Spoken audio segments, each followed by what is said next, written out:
energy, enthusiasm, and we did kind of a split practice like we typically do, inside and out on Tuesday. So then I'll open it up. You've seen him for a 10 couple minutes. You better hurry. You've seen him for a couple days. What's kind of been the way they've gone about things, and how good do you feel about it?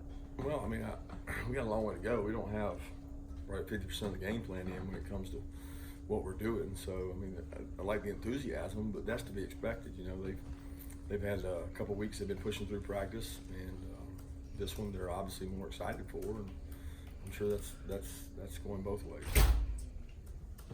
I know stats don't always tell the story. When you look at Notre Dame's run defense, their defensive line has more prowess than the numbers. What's happened in their first two games where the defensive numbers look a lot of sport? You know, stats are overrated.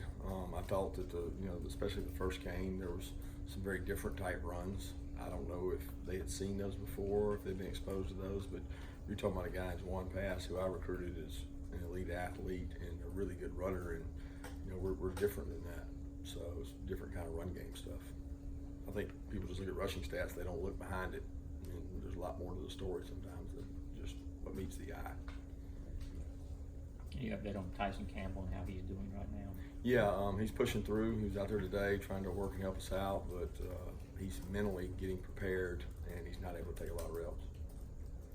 What sorts of challenges does that offense pose, especially given the talent on their offensive line? I missed your first part. What sort of challenges does the Notre Dame offense pose to you, especially given the talent on that offensive line? Well, they got multiple formations. They got tempo. They've got the ability to do a lot of things. They have a lot of offense. And when you start looking at all the things they do, it's hard to prepare for all of it, in a week's time. And then you throw in the fact they got to have with a quarterback that he can make you right every play. I mean, the coach could call a bad call, the kid will bail him out and go scramble for it. He calls a perfect call, he takes care of that too. So it's nice when you've got a guy that can make somebody miss, whether it's a pressure, whether it's a three-man rush, whether it's a four-man rush. I mean, he can make you right. And that's the thing. You got to be patient because they accumulate yards. They've got a vertical passing game that's explosive. They've got good runners, and they use their personnel very well. Yeah, obviously, Tyler was a little bit hurt, and he says he's trying to make his way back. Is that going to affect your punt return game any? Is that would you have to protect him on that? Tyler's been practicing, so we're expecting Tyler to be able to go. If he can't, then Don won't be back there. What about Isaiah last couple of days? I didn't get to see him today. He practiced yesterday. I thought he did well. I didn't notice him today because I was focused on the defense. I'll see when I go in there how he held up. Talk about being focused on the defense of DJ Daniel. How has he looked, in the first couple games? I guess he missed a game, but and I guess normally you maybe want to stick with two cornerbacks, but he gives you a pretty good third option, doesn't he? Well, I think all four of those guys have played well. Tariq Stevenson's played well out there too. So, I mean, we want to play all those guys. We'll assess who has the best week of practices and get to play those guys. But I've been very pleased with all four of them. Coach, I think new lights were installed kind of with this game in mind. Did you have any input in that or anything? And that fourth quarter tradition, what's your thoughts on that? No, I didn't have any involvement in the new lights. I mean, I think we've used them. If you're referencing the stuff in the stadium, the different colors, we used them in recruiting, but I didn't know that they were put in for this in mind. I mean, we hope to have a lot of night games, but that's it. What was the second part? I guess that fourth quarter tradition. Yeah, the lights, the phones and all. I think that's great. I think it's awesome, and our fans have carried it on wherever they've been. Do you have a preference of time of day when you play? And I'm not asking like the Alabama thing. I just mean in terms of when the players are peaking, that sort of thing. Or would you just rather be on the big stage? It really doesn't matter. I mean, I like an early game that allows you the afternoon off to enjoy other games, and I like to not play in the super duper heat because I think it makes it less desirable for the players.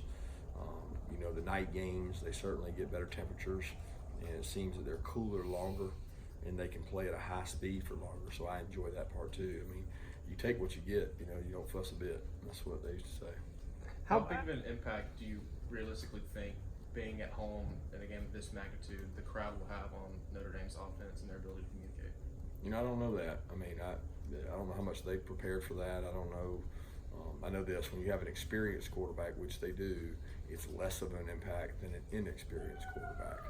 But I do know that our crowd will have an impact. You know, whether it's on a lineman, whether it's on a communication of a receiver or a tight end, who knows? But they'll have an impact on the game, and we need them to, because that's the advantage of playing at home.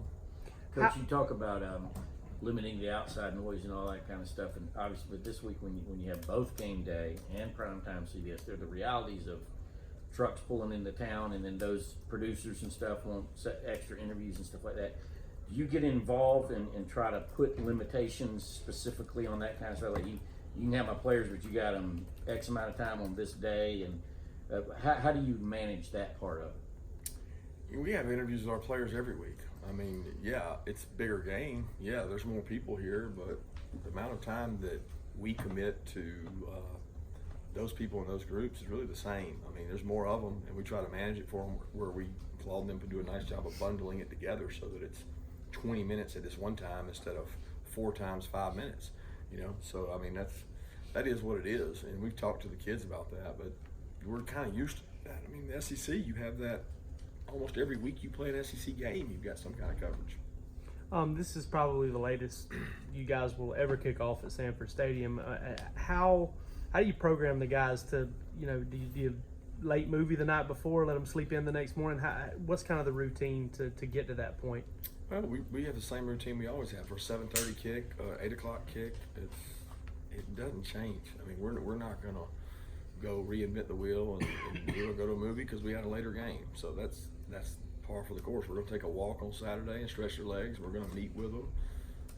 We're not approaching it differently because I don't think you can do that. I think the kids have a set routine, and I don't like separating from that routine. How much did the response to the 2017 Notre Dame game and the way that played out with the playoff selection committee figure into you saying we got to get more of these marquee series like Oklahoma's? I really don't know that it factored into it. I mean, we wanted those games anyway. Like we were wanting that for a long time, and we wanted it since I got here, and we got the opportunity to start scheduling, so we started scheduling them. It seemed like a lot of them came really more recently to me, not really since the Notre Dame win, but more recently in the last year. But what factored in it to me is you need to play on a national stage. You need to play good opponents. You need to have strength of schedule, and you don't need to be afraid of that, of having a 1 loss or 2 loss, because I think that's the way it's going. I've said repeatedly that eventually some team with 2 losses is probably going to get in because they have a better strength of schedule than a team maybe with 1 loss. And I think it's better to go out and play the best games. And if you're good enough, then you should be in there. You have weekends like this where you have so many recruits, you know, potentially coming and watching this game. How does that sort of change your sort of day before and after in terms of trying to meet with them and sort of show them the University of Georgia? It doesn't change for us guys. I'm gonna be honest with you. I think y'all think that this is like we're gonna recruit the kids that come. We're gonna have a great group of prospects that come, and we're gonna entertain them. We're gonna do a good job spending time with them because we've got more of the day to do that.